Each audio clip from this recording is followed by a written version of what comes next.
Kining bata mo na nganlan na mog balanglang. Awa balanglang ang tawag ani. Nihilig ni siya og pan nga munay.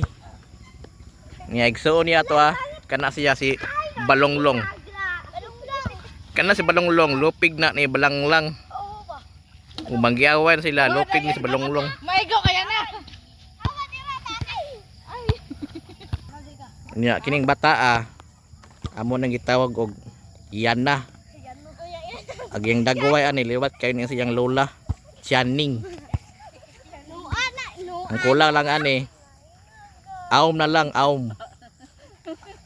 Muning bata og nanay aom sa dagway mura na si Tianing dagway siyang lola. Di ba nakaigo? Kasi hinay. Kanang bata mao nay gitawag na mo og Kian, Iyan. Patiniwata kay ni siya. Patiniwata kay ni sa iyang papa. Unya tapuan kay ni mag-eskwela. Kapoy kuno eskwela.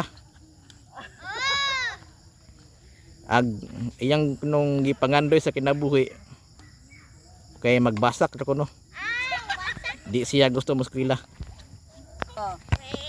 Unya gituyo ni nakog video kay mabot raw din panahon ani nga ilaling tanawon. Mga 20 years from now mudagko na sila manggibinyo na.